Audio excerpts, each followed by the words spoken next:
This month, Nashville's first and oldest television station turned 75. There was a time in this town when local TV dabbled in its own homemade entertainment programming.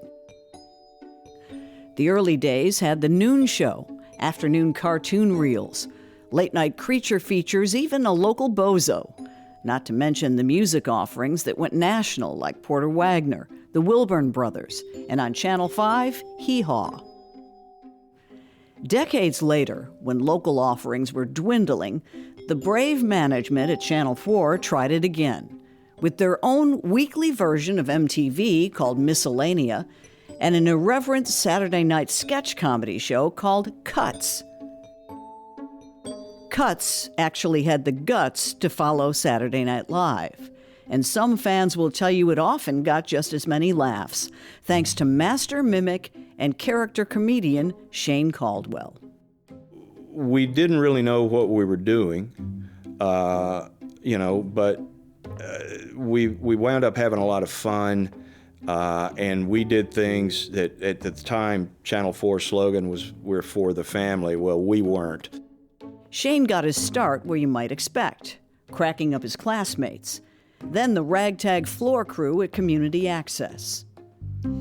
It will become instantly obvious that Shane and I are old friends. I promise I've tried to limit the inside jokes and pry some information out from between my snickering. I don't want to cause no trouble in the kitchen. I don't want to do no special order. I just take the fries and be eating them like he was going to the electric chair, I'm Demetria Kalodimos, and it's Banner and Company.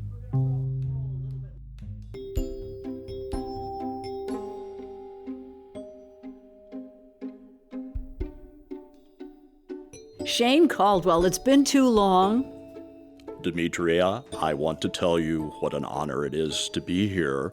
I was planning on honoring you by wearing an item of clothing from the French shop, but they didn't have a smart pantsuit in my size, so I'm wearing a rather appropriate T-shirt. And you're doing the voice of a mutual friend who has passed along. But thank you for that. I always like to get a little touch of Larry when I meet with you. Papa.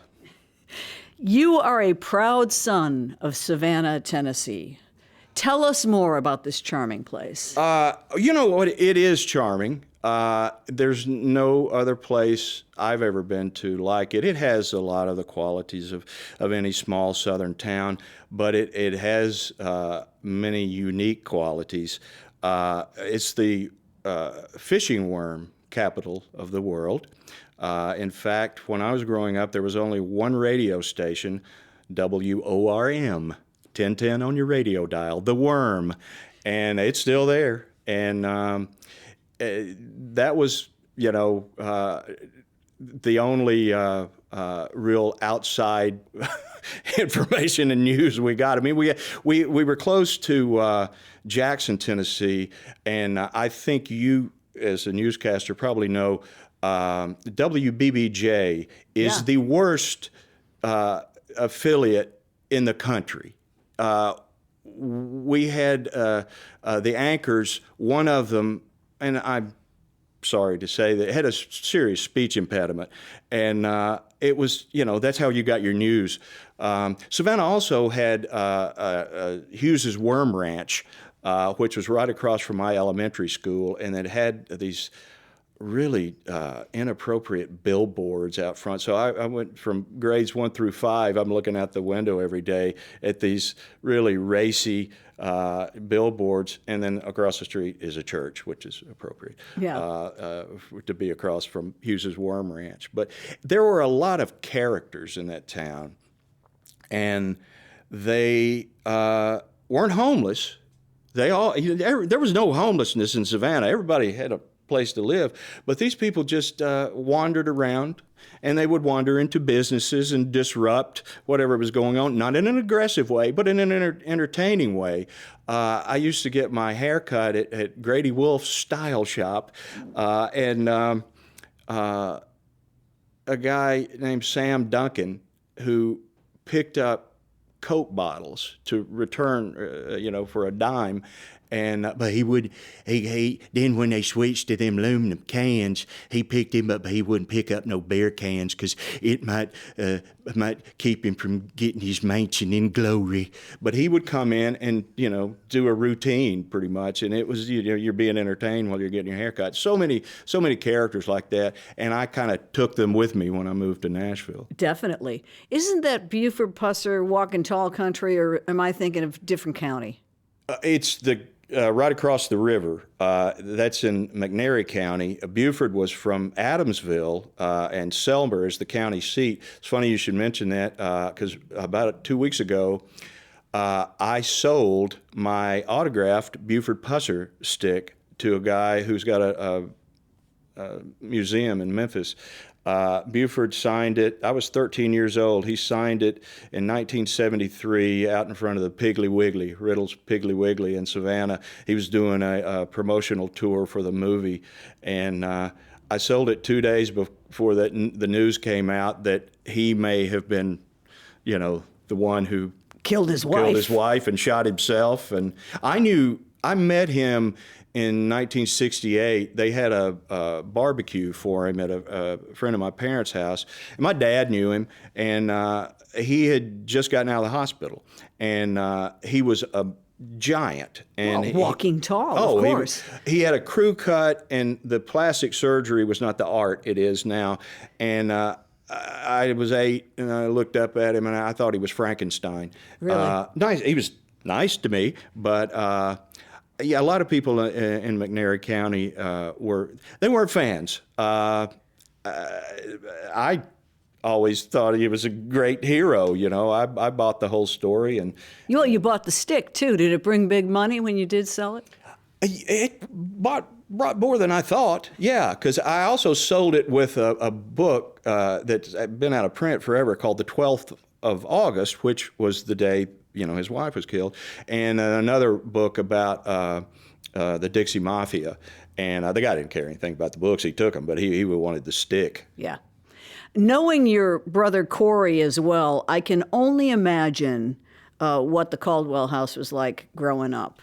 Where did this rich knowledge of showbiz and this performance art come from? Well, my mom and dad were both performers. My mom sang, and she was the Irish queen at Austin Peay where they met. And my dad was an actor. He was an artist. He was a great painter, but he was also an actor.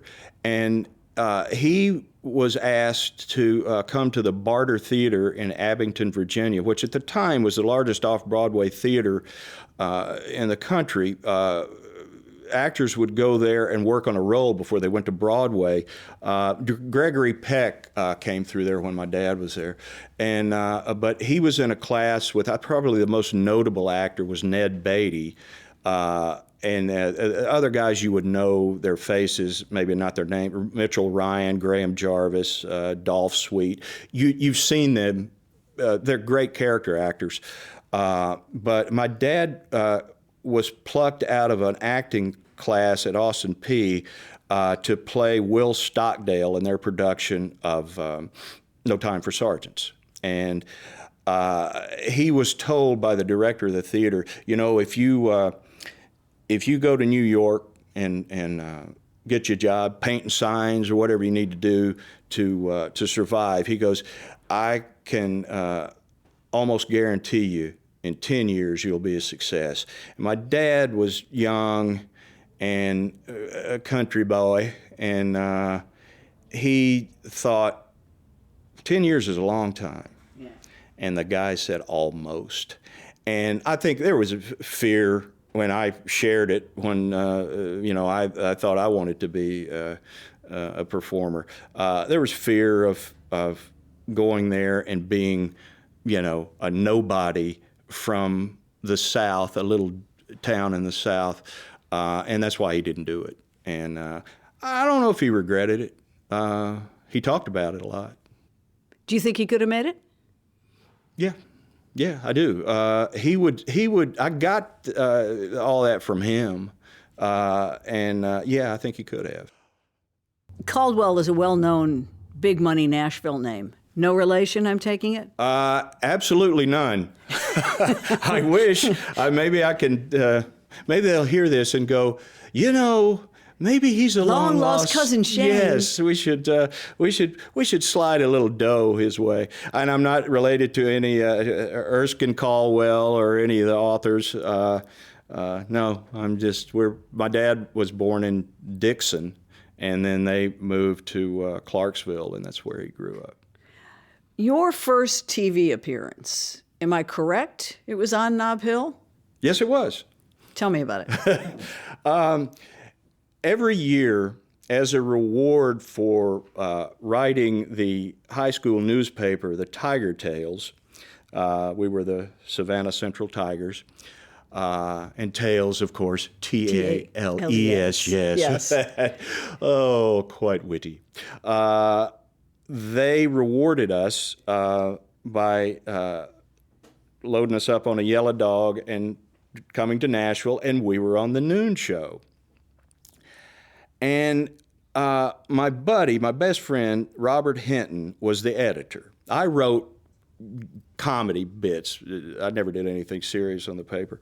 And he was going to talk to the host, who was Teddy Bart, well known. The noon show was almost as much of a staple as the Ralph Emery show. Oh, yeah. And it had been running forever. And they had a little garden set. Well, they seated Robert and me at the table that was the point, right on camera the whole time. And when Teddy would go, it was halfway through the show, he would go interview people in the audience, and if they had community news, people with birthdays, people with anniversaries, and he would have a pack of envelopes that were most of them were dinner for two at Jack Favier's Silver Wings restaurant, yeah, and and he also had from Phillips Toy Mart a pack of Rook cards. I watched that show all my life. I never saw anybody take those Rook cards.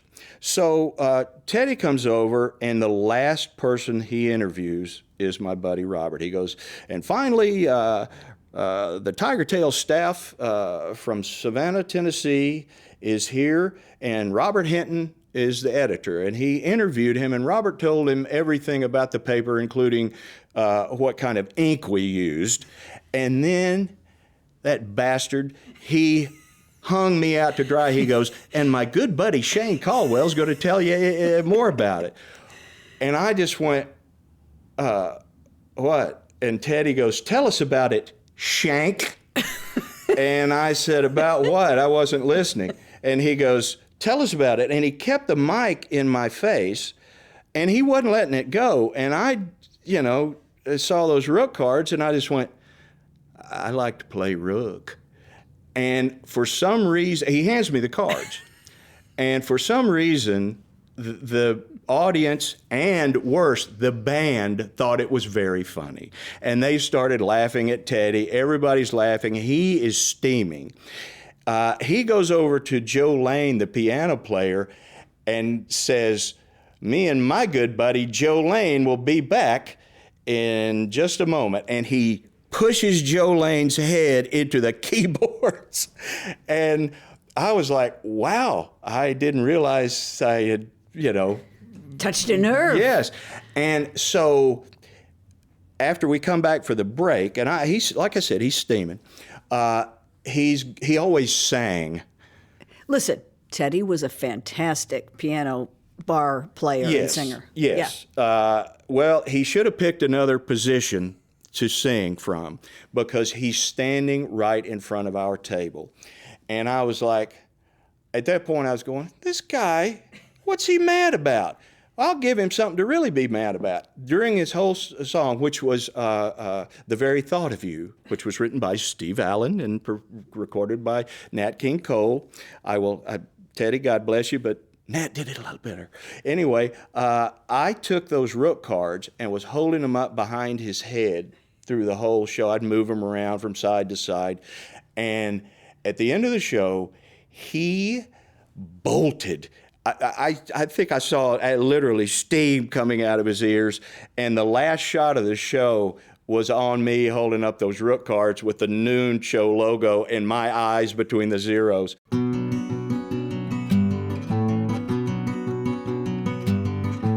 It's Banner and Company. I'm Demetria Kalodimos, and we'll be right back.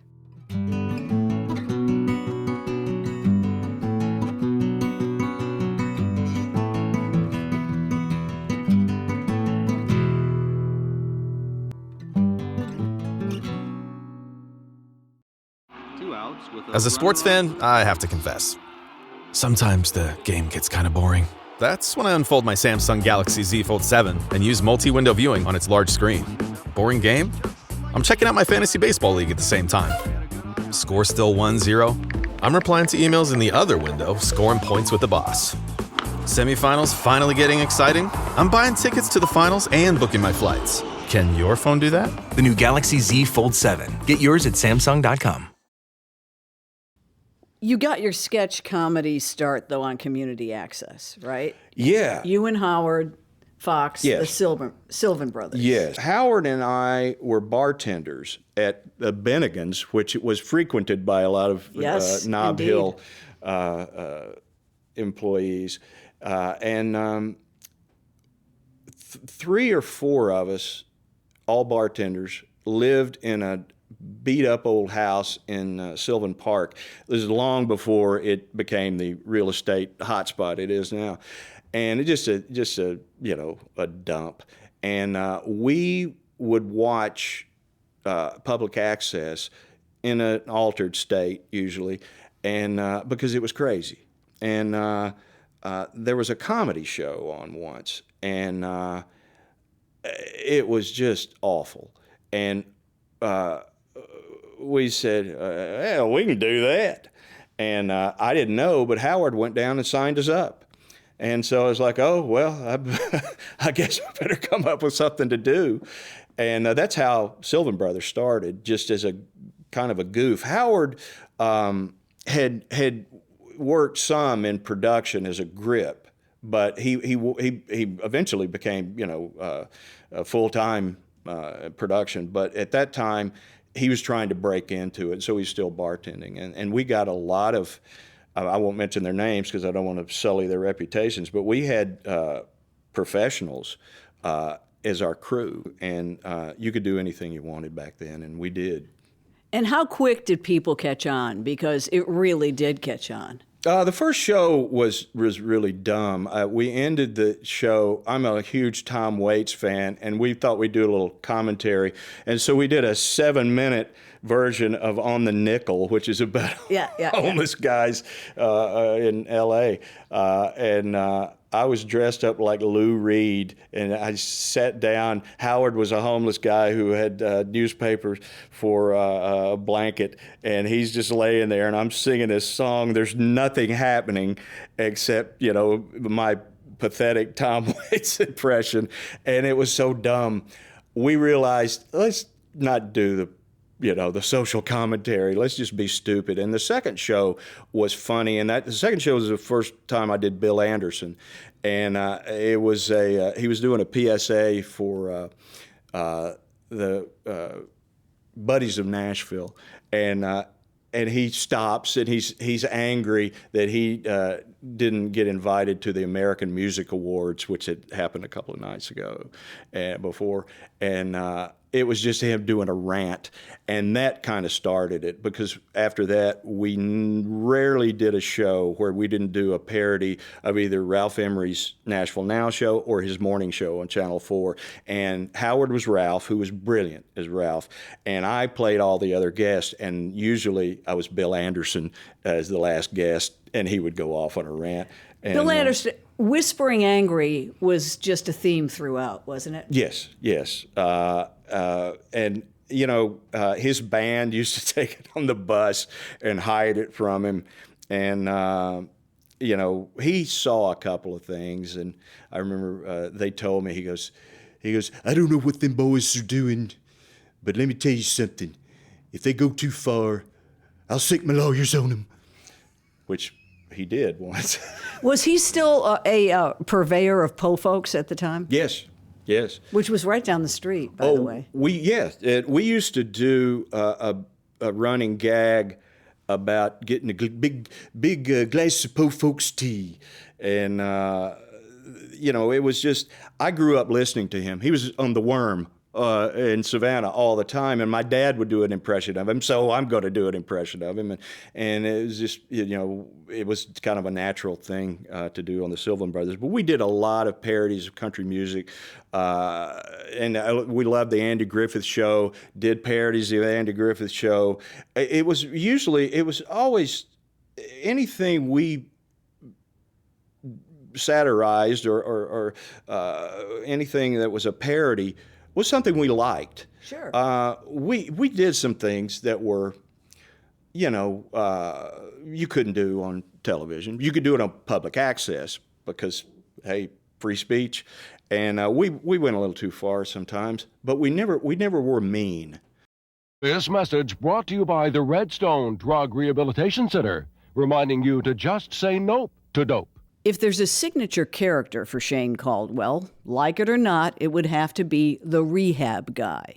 You may not be able to tell it now, but there was a time in my life when I was down so low, a mosquito wouldn't even bite me. I lost my job, my four-wheel drive. I even got thrown out of my trailer. All because of one thing, freebasing cocaine. I got in a rehab program down there at Redstone Arsenal, down there in Alabama, and with them people helping me, well, that smoky white devil is no longer a part of my life. And I can proudly say that today, I do not freebase cocaine.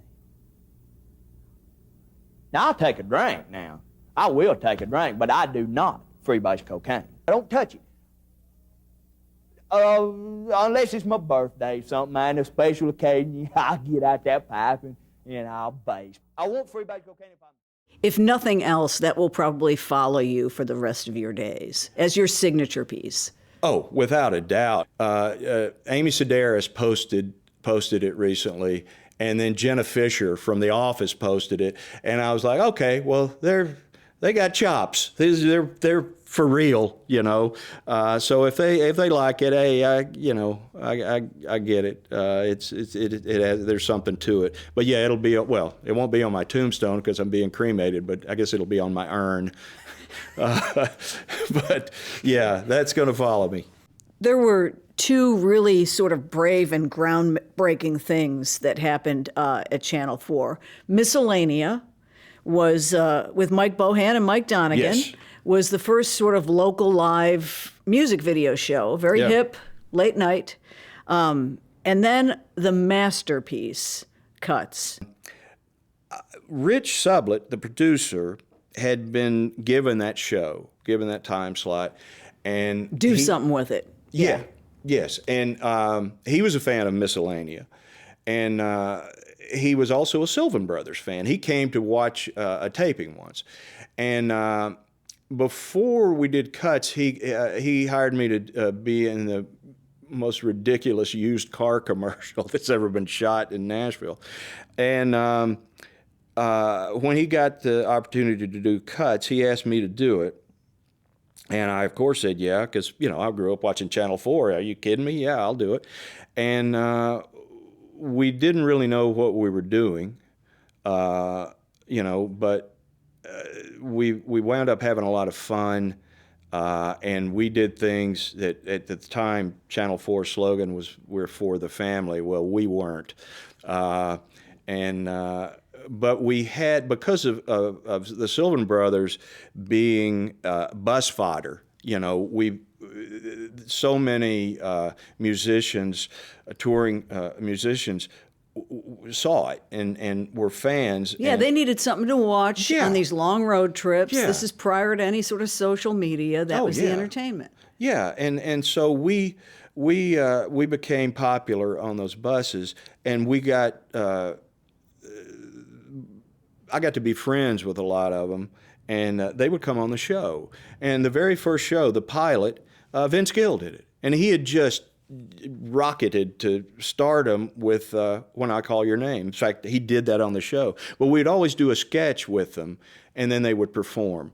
And that was the best part of the show. I mean, we had some great guests on that. Emmy Lou did it, Steve Warner, my friend Webb Wilder, and Webb is going to put on a show wherever he he is all about presentation. He was so great, and one of my favorite female singers, Cheryl Wheeler, was on there, and you get to meet people and have them be a part of your show, people that you admired and were, fans of. That was the best part of the show. And working with Rich, I mean, we did some stuff that was a lot of fun. And there's a couple of sketches in particular, the Jimmy Dean stuff, which was based on things that really happened here in Nashville at a commercial shoot. Jimmy Dean sausage, I remember Daddy, take 4. Well, when I started making sausage of my own, all I had to do was shut my eyes and remember Daddy squeezing his sausage. Holy fire! Damn, could we have a little more noise around here? Sorry, damn, you right, you sorry, every one of you. You had my don't touch, son. Just checking the mic here. I got something for anything we satirized or anything that was a parody was something we liked. And we went a little too far sometimes, but we never were mean. And I think that, that was part of its weird, perverse charm, is that we would do some things that might be, edgy, but we didn't do it with a mean spirit. And maybe trying to rationalize some of the awful stuff we did. It's Banner and Company. I'm Demetria Kalodimos, and my guest is Shane Caldwell, who many say should have ended up on Saturday Night Live. We'll be right back.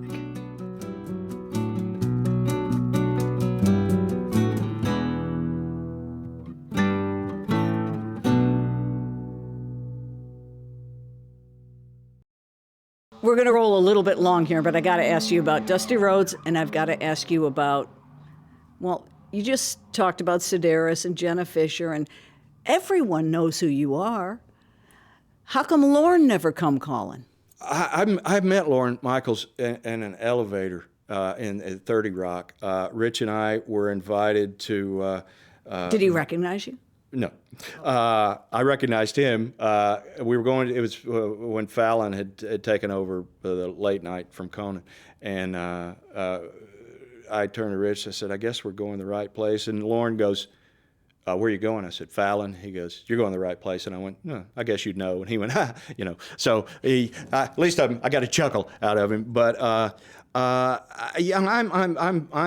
status as a cult failure is pretty solid. Yeah, I've somebody, Monty Hitchcock, who was Emmy Lou's road manager, called me and said, Bob Dylan quoted you on stage last night.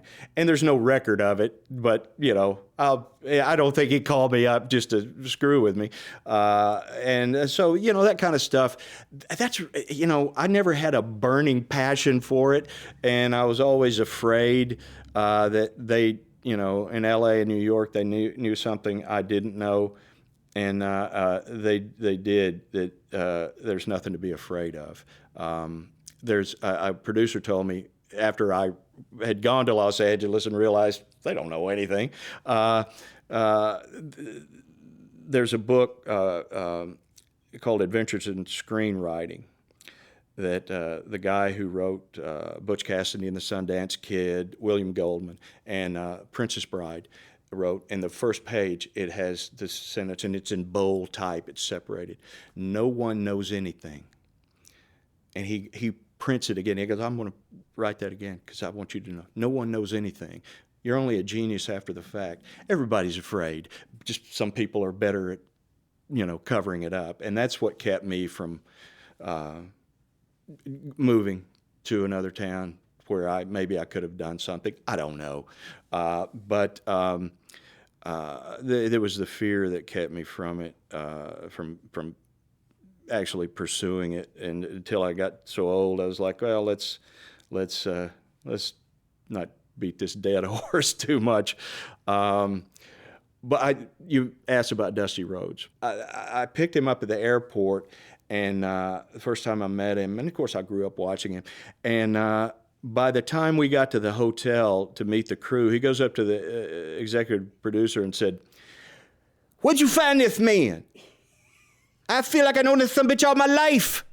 And we were great friends forever until he passed. And I learned more about TV from that guy than anybody. He was a great friend. He always encouraged me.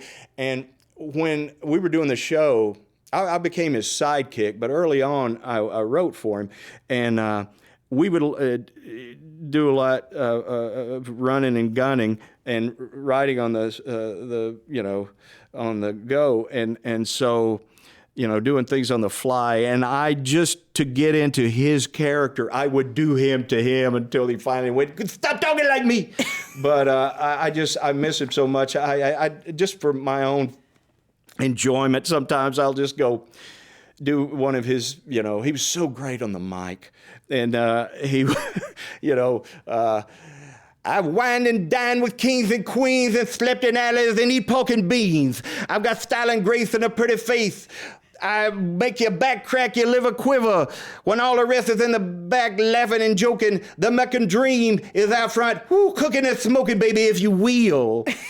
And it's just, there's no one like him, and I miss that guy so much. He was great, and I got to work with him, and I've gotten to work with a lot of people that I really admired, and he sure was one of them. And he was just one of a kind. It's just, I miss him all the time. I talked to him about 2 weeks before he passed, and he never let on that he was sick. Really? Ever. And I would see him, he was still on wrestling.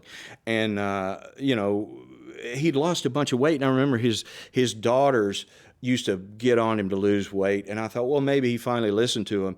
And no, he was sick. And I should have known that, because when we'd go out to eat, he always would go, the waitress would ask for our orders, then he'd go, "Hey, you got a grilled chicken sandwich on there somewhere?" "Yes, we do." "Give me one of them." "Would you like fries with it?" "Oh, no.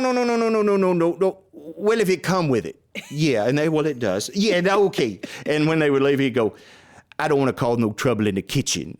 I don't want to do no special order. I just take the fries." And of course, he'd be eating them like he was going to the electric chair, But one of my favorite people in the world. But I've gotten, Vince Gill, Steve Warner, Jeff Foxworthy, who I've worked with a bunch of times, are friends. And Emmy and so many people. One of my dear friends, Allison Krauss, I met because we did a comedy show together, and she had known the Sylvan Brothers, and so I Trace Atkins. I'm surprised at who's seen it.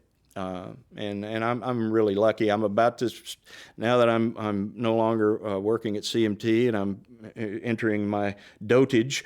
I'm now a Medicare recipient, and thank you, and on Social Security. But I'm actually going to start doing comedy again with my cousin Jenny Littleton, who's Nashville royalty. Absolutely, I had no idea you guys were related. Nobody would think I would be related to someone so talented and kind and sweet. But we're going to finally do something together. And I'll just be trying to keep up, because you've seen Doyle and Debbie. Yeah. Oh, my God. So will this be a Doyle and Debbie send-up or something completely different? We are trying to figure that out. I always wanted to do a rehab guy film or web series, and I always wanted her to play my wife. And I wanted her to be the loud one. It would be the rehab guy 30 years later, and he's still, the only thing he had in his life was that PSA. And it was just, I've written so many lines for her that I'm just like, I might want to have a couple for myself. Yeah. But she's great. And so I'll just be riding her coattails.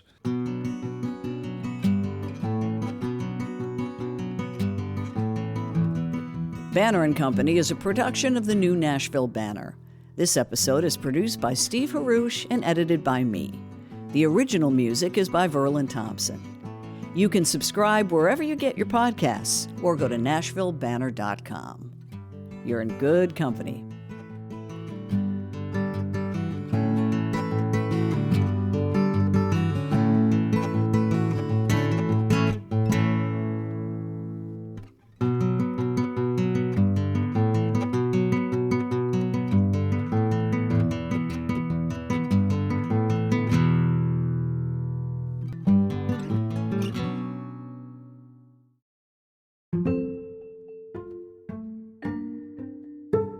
I want to do part 2 because we didn't get to so much, but until then, the final question is in the fishbowl. Oh, really? If you're a regular listener to Banner and Company, you know this, but it's your choice.